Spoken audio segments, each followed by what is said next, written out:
അനസ് ഇബ്നു മാലിക് റളിയല്ലാഹു അൻഹു പറയുകയാണ്, അൻസാരി സ്വഹാബാക്കളിൽപ്പെട്ട ഒരു യുവാവായ സ്വഹാബിയെ ഞങ്ങൾ രോഗസന്ദർശനം നടത്തുകയായിരുന്നു. അങ്ങനെ അദ്ദേഹത്തോട് കുശലം പറഞ്ഞിരിക്കുന്നതിനിടയിൽ അദ്ദേഹം മരണപ്പെട്ടു പോയി.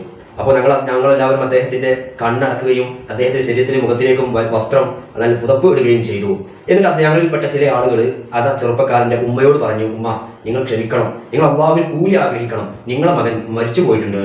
അപ്പോൾ ഉമ്മ അത്ഭുതത്തോട് ചോദിച്ചു, എന്റെ മകൻ മരിച്ചു പോയോ? നിങ്ങൾ പറഞ്ഞ സത്യമാണോ? അപ്പോൾ അവർ പറഞ്ഞു, അതേ ഉമ്മ, നിങ്ങളെ മകൻ മരിച്ചു പോയിട്ടുണ്ട്. അപ്പ ഉമ്മ വേഗം ഖിബ്ലയിലേക്ക് തിരിഞ്ഞു, ആകാശത്തേക്ക് രണ്ട് കൈകളും ഉയർത്തി, കണ്ണും ഉയർത്തി. എന്നിട്ട് റബ്ബിനോട് ഒറ്റ പ്രാർത്ഥനയാണ്, അല്ലാഹുവേ, ഞാൻ എന്നെ കൊണ്ട് വിശ്വസിച്ചു, നിന്റെ റസൂലിലേക്ക് ഞാൻ ഹിജറ വരികയും ചെയ്തു. എനിക്ക് എന്ത് മുസീബത്ത് വന്നാൽ ഞാൻ എന്നോട് പ്രാർത്ഥിച്ചാൽ നീ എനിക്കത് ശരിയാക്കി തരുന്നുണ്ട്. എന്നാൽ ഇപ്പോ എനിക്ക് താങ്ങാൻ കഴിയാത്തൊരു മുസീബത്ത് വന്നിട്ടുണ്ട്. അതുകൊണ്ട് ആ മുസീബത്തിന്റെ പരിഹാരം ഇനി എനിക്ക് നൽകണമേ എന്നും പ്രാർത്ഥിച്ചപ്പോൾ അത്ഭുതം, ആ മരിച്ചു കിടക്കുന്ന മകൻ അവിടെ എഴുന്നേറ്റിരുന്നു. എന്നിട്ട് മഹാനായ അനസ് ഇബ്നു മാലിക് തങ്ങൾ പറയാണ്, ഞങ്ങൾ ഭക്ഷണം കഴിക്കുമ്പോൾ ഞങ്ങളോട് കൂടെ ആ ചെറുപ്പക്കാരൻ ഭക്ഷണം കഴിച്ചു.